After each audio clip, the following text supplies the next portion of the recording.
Time में आप सभी का स्वागत है। मैं हूं आपके साथ नीरू शर्मा। प्राइम टाइम में आगे बढ़ने से पहले आइए नजर डालते हैं इस वक्त की प्रमुख सुर्खियों पर। जम्मू कश्मीर के उपराज्यपाल ने आज जनरल जोरावर सिंह को उनकी शहीदी दिवस पर श्रद्धांजलि की अर्पित।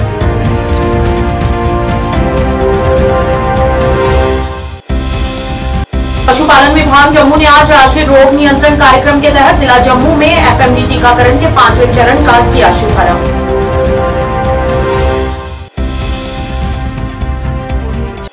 भारतीय जनता पार्टी द्वारा एक अहम कार्यक्रम का किया गया आयोजन। पूर्व सांसद और भाजपा की राष्ट्रीय उपाध्यक्ष रेखा वर्मा ने दक्षिण कश्मीर में चल रहे सदस्यता अभियान की समीक्षा। तारिक अरा ने जम्मू कश्मीर में प्रशासनिक सुधारों में देरी की आलोचना और जम्मू कश्मीर को पुनः राज्य का दर्जा देने की मांग।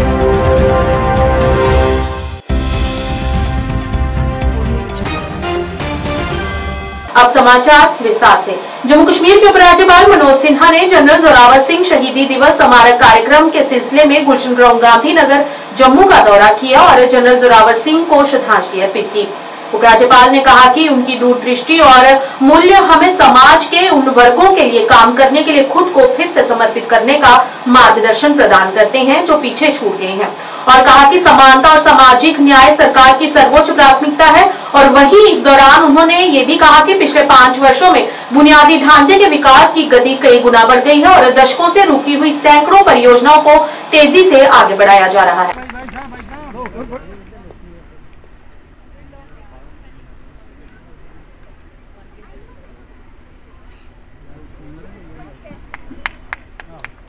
अब मैं बुलाना चाहूंगी ख्वाहिश गुप्ता प्रोडक्शन से। ख्वाहिश गुप्ता। डोन किड्स हो गया। मोहन सिंह जमवाल जी सर प्लीज आप भी आ जाए।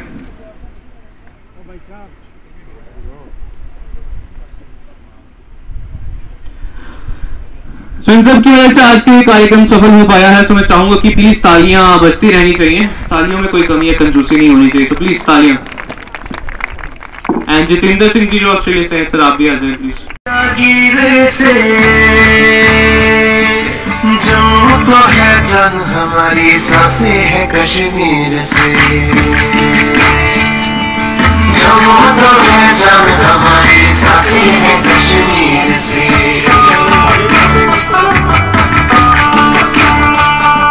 मुस्क हवाएं गुनगुनाए मीठे गीत है बोली में।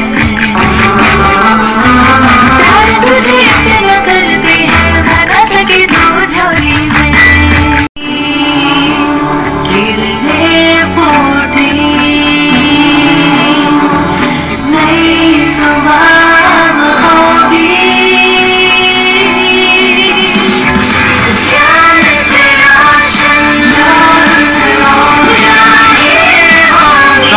तालियां बजा दोगे तो बहुत अच्छी बात रहेगी। प्लीज तालियां दे बच्चों के लिए।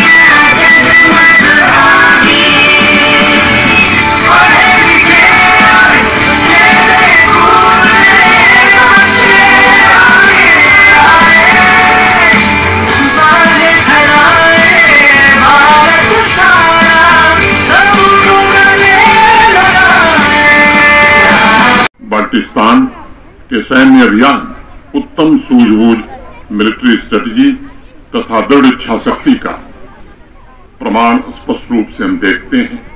मैं उन्हें राष्ट्रीय एकात्मता का भी प्रतीक मानता हूं। उन्होंने समाज में एक नया आत्मविश्वास पैदा कर समाज को स्वाभिमानी बनाने का काम किया।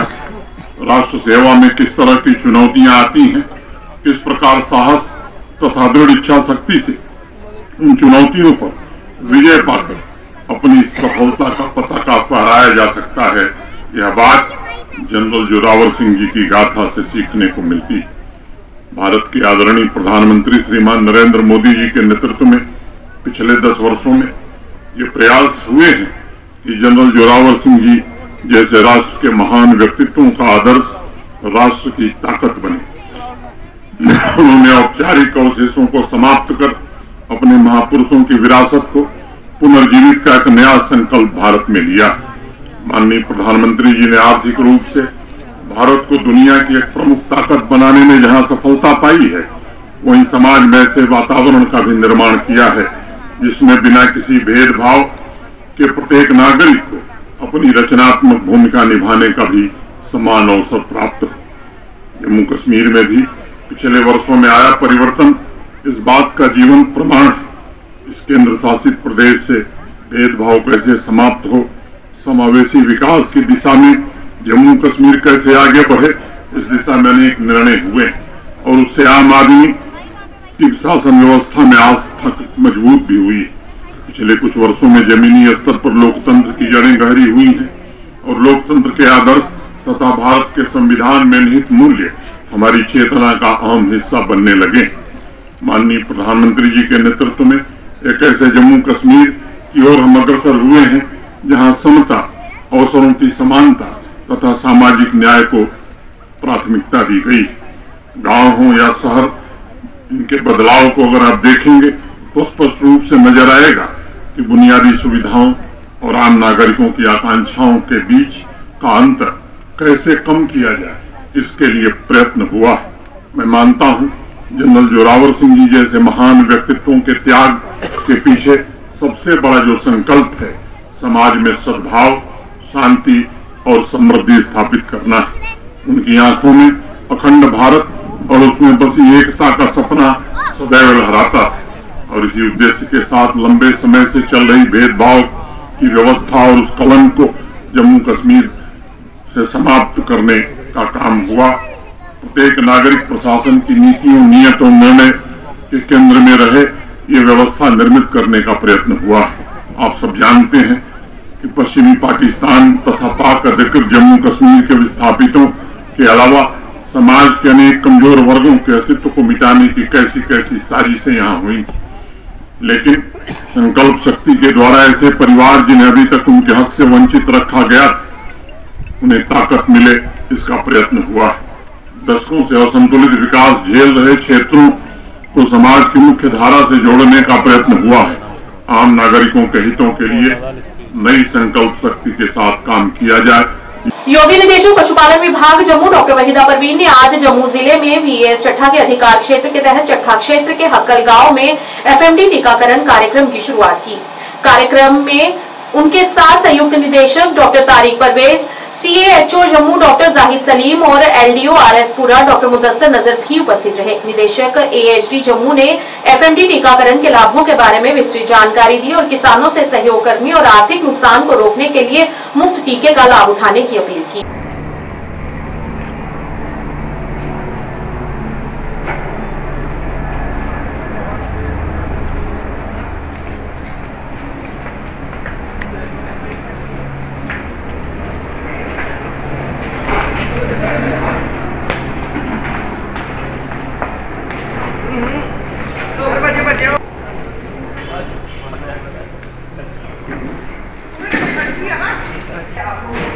हाँ करना आगे नहीं आवाज सर।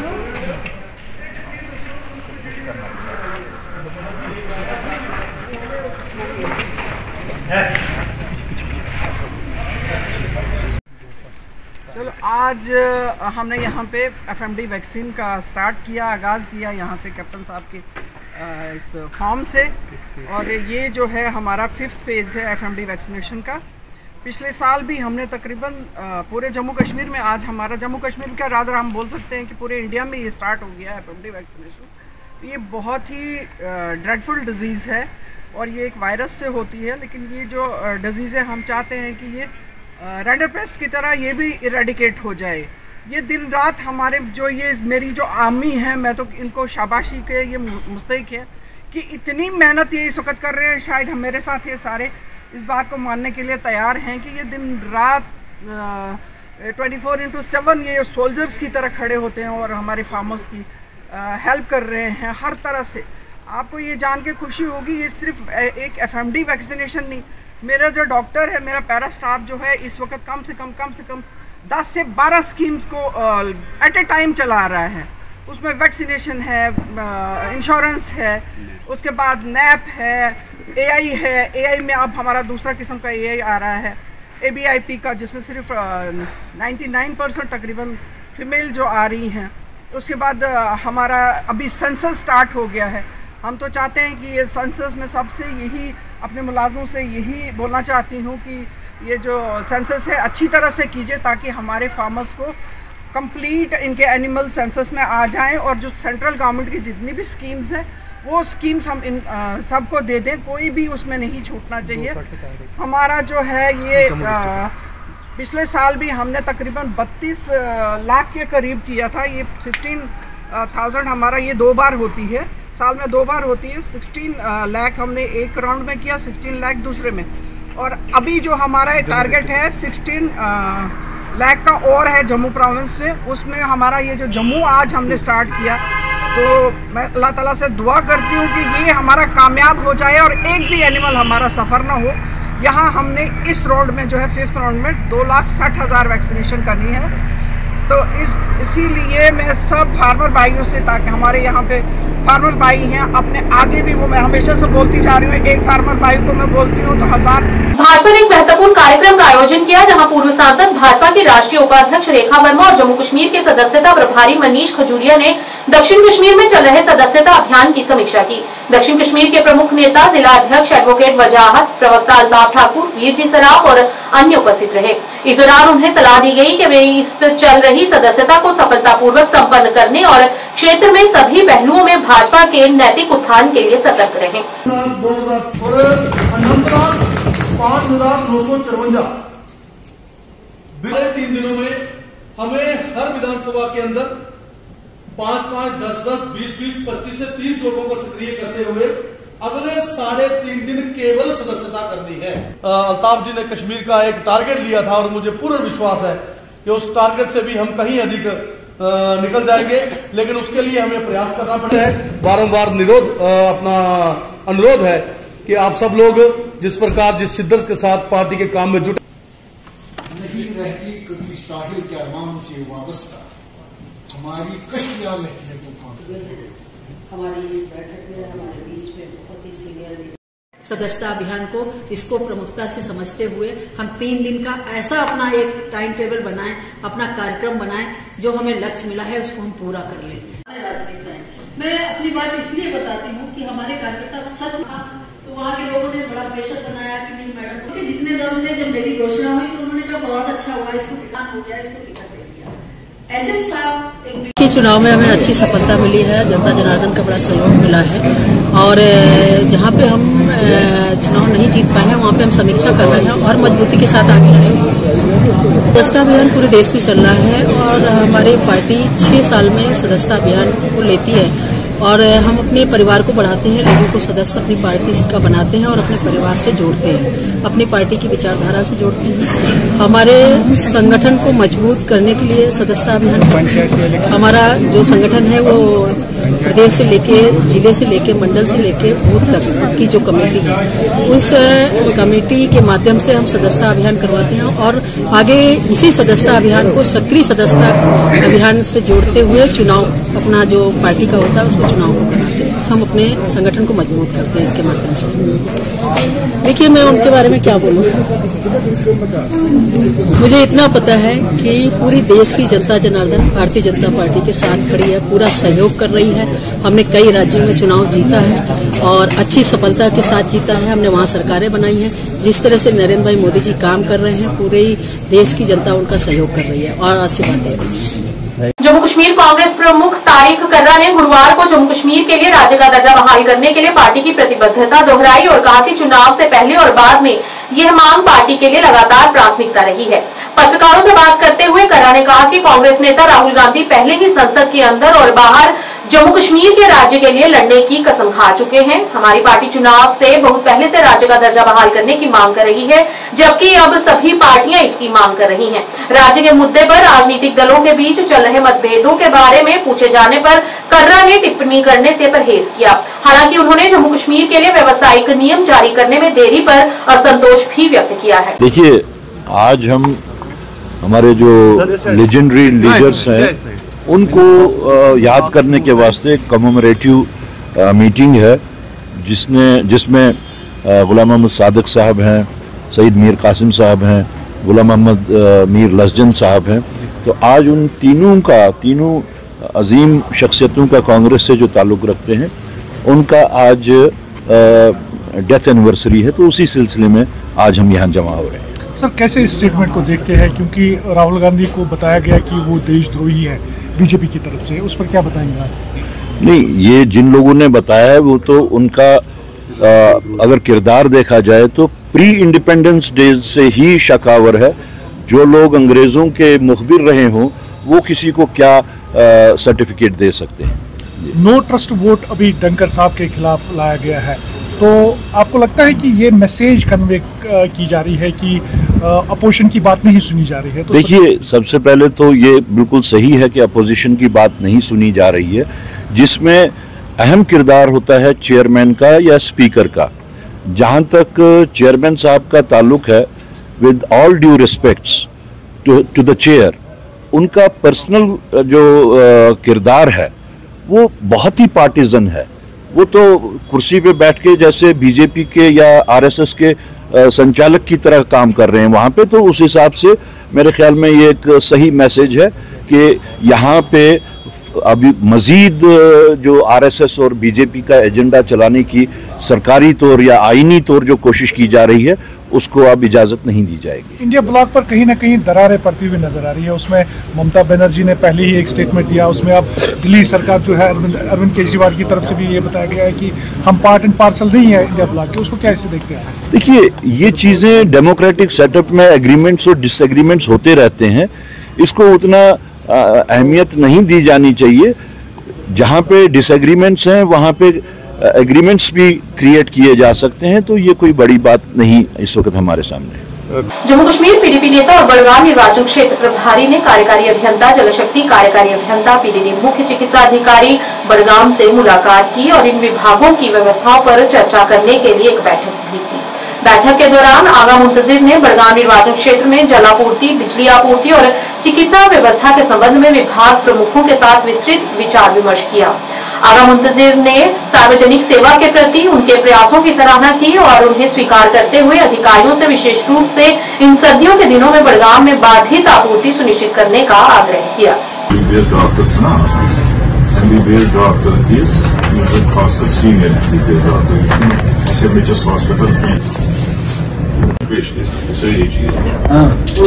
मेडिकल ऑफिसर अगर मेरी मामा ना कुछ जाए करूँ पता क्या खुदा खास हार्ट अटैक पेशेंट।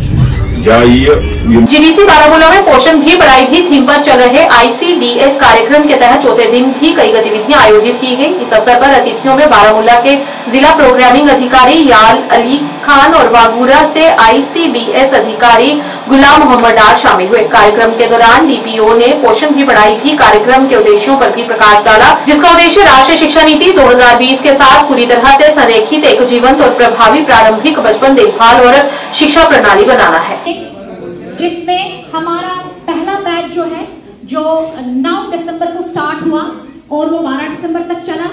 3 दिन का हमारा पूछने हैं टमाटर क्या होता है, टमाटर कहाँ लगता है, टमाटर का रंग। हमारा सोपुर में तकरीबन हमारे जैसे चिजामा में हमारे 2 प्रोजेक्टों का हुआ, बोनियार में हुआ, उड़ी में इस टाइम चल रहा है, कुंजर में टंगमर का हो गया और कुंजर का चल रहा है, पटन में जो है वो मुकम्मल हो चुका है, सिंहपुरा का आज से चल रहा है।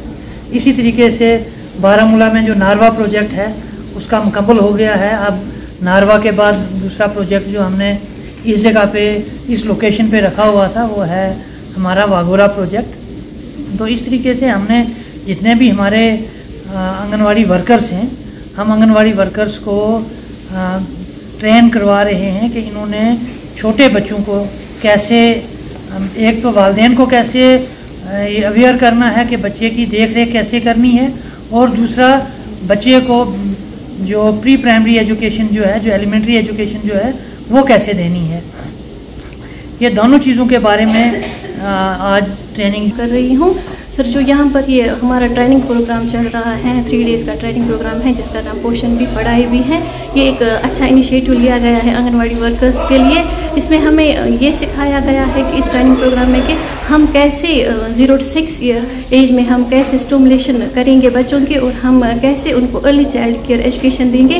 इसमें हमें ये सिखाया गया है कि हमें बच्चों को अपने आंगनवाड़ी सेंटर्स में अर्ली चाइल्ड केयर देना है और एजुकेशन देनी है उनको थ्रू प्ले वे मेथड। और इसमें हमें जो बच्चों की ऑल राउंड डेवलपमेंट करनी है, जो 5 डोमेन्स ऑफ डेवलपमेंट है, वो हमें बच्चों की करनी है अपने आंगनवाड़ी सेंटर्स में। मां शारदा पीठ से शुरू हुई ये यात्रा आज मार्तंड मंदिर में पहुंची, जहां पर स्वामी रुद्रनाथ जी ने मीडिया कर्मियों से बातचीत की और कहा कि पीओजेके में मां शारदा देवी का भव्य पौराणिक शक्तिपीठ वहां पर स्थापित है और वहां पर जाना असंभव है। इस मौके पर उन्होंने मार्तंड तीर्थ स्थान में देश भर में शांति और अमन की कामना की और साथ ही उन्होंने पीओजेके में शारदा पीठ पर जाने की अपनी मांग को दोहराया और कहा कि पूरे भारत में अमन के लिए हम यात्रा करके प्रार्थना करेंगे कि देश के साथ साथ पूरे विश्व में अमन और शांति की बहाली हो। इस दौरान उनके साथ यहाँ के पुजारी अजय भी मौजूद रहे।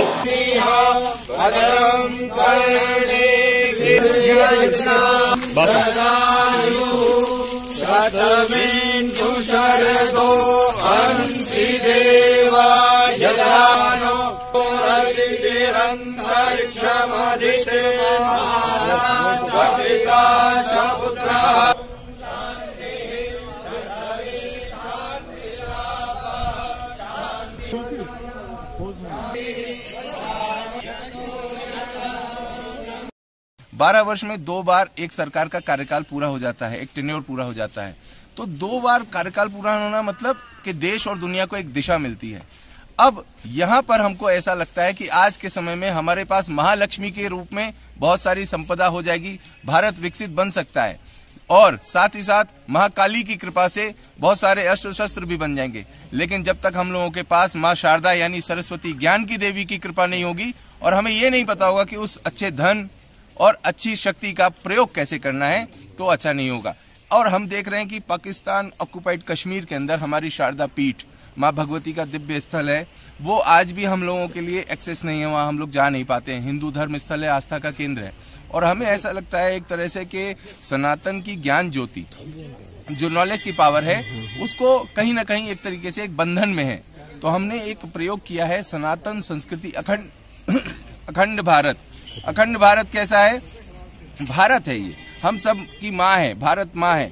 हम सब भाइयों को एक साथ एकजुट होकर के इसको खंड खंड नहीं अखंड बनाना होगा, एक साथ जुड़ना होगा, क्योंकि प्रकृति हमारी माँ है। सूर्य हमारे लिए सबके लिए पिता के जैसे हैं, हमें रोशनी देते हैं, सूर्य की ऊर्जा से ही हम सब भोजन प्राप्त करते हैं। तो यही सनातन धर्म है। सनातन धर्म बांटना नहीं, जोड़ना सिखाता है। तो यही जोड़ने के लिए हमने क्या किया कि सनातन संस्कृति के माध्यम से अखंड भारत को बनाना है और एक सेतु बांधना है। सेतु मतलब एक ब्रिज क्रिएट करना है। तो ये यात्रा 3-4 हजार किलोमीटर घूमते हुए आज ये अमृत कलश मार्तंड तीर्थ में पहुंचा है। कल हम लोगों ने शारदा पीठ से इस यात्रा को आरंभ किया और अब ये आगे पंजाब, हरियाणा, दिल्ली, राजस्थान, उत्तर प्रदेश होते हुए काशी, अयोध्या और फिर प्रयागराज में ये विराजमान होगा। वहाँ विश्व भर से लोग आ रहे हैं और करोड़ों 25 करोड़ के आसपास की संख्या वहाँ एकत्रित होगी।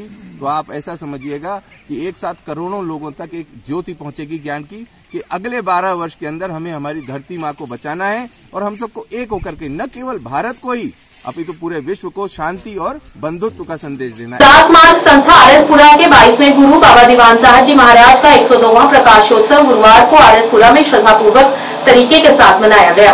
संस्था के 22वें गुरु बाबा भगवान दास जी महाराज की अध्यक्षता में आयोजित इस कार्यक्रम के दौरान सुबह उदास मार्ग संस्था आरएसपुरा में हवन यज्ञ का आयोजन हुआ और उसके उपरांत बाबा भगवान दास जी महाराज द्वारा झंडा फहराने की रस्म अदा की गई। इसके पश्चात सत्संग का आयोजन हुआ जिसमें पाठकों द्वारा अपने प्रवचनों के माध्यम से बाबा दीवान साहिब जी महाराज के जीवन पर प्रकाश डाला गया। जय बाबा श्री दीवान साहब जी महाराज। ओम प्रजापति लतवरेता नंदो प्रजातानि पंचावरोम आदित्यानि देवायुनानि विद्वान् यो जय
सुचेतगढ़ विधानसभा क्षेत्र से भारतीय जनता पार्टी के विधायक प्रोफेसर गारूराम भगत तथा डीडीसी सदस्य सुचेतगढ़ तरनजीत सिंह टोनी ने आज गांव सई टंगाली से लेकर सई मोला तक जाने वाली मुख्य सड़क पर तारकोल डालने का कार्य शुरू कराया, जबकि इस मौके पर पीडब्ल्यूडी विभाग के साथ साथ काफी संख्या में ग्रामीण उपस्थित रहे।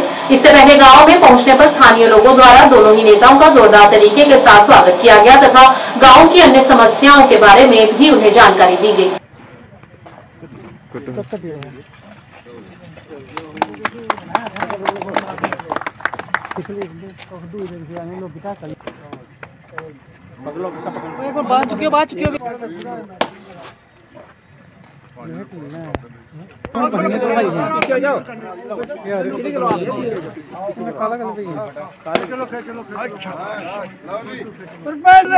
गारूराम जी, एमएलए गारूराम जी, डीडीसी सुचेतगढ़ जिंदाबाद, डीडीसी सुचेतगढ़ जिंदाबाद, टोनी साहब जिंदाबाद, एमएलए गारूराम जी जिंदाबाद। टंगाली से लेके आगे मोला तक जो हमारा सड़क थी वो काफ़ी खड्डे हो गए हुए थे इसमें, और ये सिटी एंड टाउन में पॉट होल का एक स्कीम रखी थी हमने, तो उसी के तहत आज इसका जो है शुभारंभ हुआ है यहाँ पर। और ये कोई तकरीबन 15 लाख की लागत से, जैसे प्रोफेसर साहब भी बता रहे हैं, तो इससे ये है कि हमारे आओ चलाई जो है ये हमारी जो है बॉर्डर रोड जो है ये यहाँ से आप समझ लें कि रनिया तक आगे तक आरामगढ़ तक ये रोड जो है इस्तेमाल होती है। खासकर हमारा इलाका जो है आगे पूरी बिरादरी जो है वो पूरे बॉर्डर पे बसी हुई बिरादरी है, तो ये एक बड़ा इम्पोर्टेंट लिंक था जो थोड़ा सा खड्डों के कारण ज़्यादा दुबर हो गया था चलना यहाँ पर, तो उसी को मद्देनज़र रखते हुए ये किया। साथ ही साथ ये भी बताते चले अभी जो ये जो इधर बाकी जो काम रह गए हैं सड़कों पे, वो भी जल्द से जल्द हम इस पे आज ऑफिसर साहब को बोला है कि नानो वाली है, और जो लिंक रह गए हैं ये टंगाली से लेके जो नया पुल का मूले तक जा रहा है वो, और जो हमारे बाकी जो लिंक रह गए हैं उनके ऊपर भी हम ताकीद करके जल्दी से जल्दी इसको करवाने की कोशिश करेंगे। और जहाँ जहाँ कोई रह गया होगा तो वो कभी या हमें या एमएलए साहब किसी को भी बताएंगे, तो हम इसमें तत्पर हैं आपकी सेवा, लोगों की सेवा में। और इसमें मुझे लगता नहीं है कि भाई कोई ऐसी चीज़ जो होगी जो हमारे ज़ेरे गौर आएगी, चाहे वो हम हैं या प्रोफेसर साहब हैं, क्योंकि ये भी एक बड़े सज्जन पुरुष हैं और पार्टी पॉलिटिक्स से उठकर बात करते हैं, और मैं समझता हूँ दिक्कत होती है। तो मैं समझता हूँ ये लिंक बनने से ये काफ़ी इस एरिया को, पूरे एरिया को, सही की जितनी 2-4 पंचायतें हैं उनको इसका लाभ मिलेगा और आने जाने में काफ़ी इनको सुख सुविधा मिलेगी। तो ये सिटी एंड टाउन जो स्कीम है उसके तहत इस काम को किया जा रहा है, और तकरीबन 15 लाख इस पर लागत आएगी।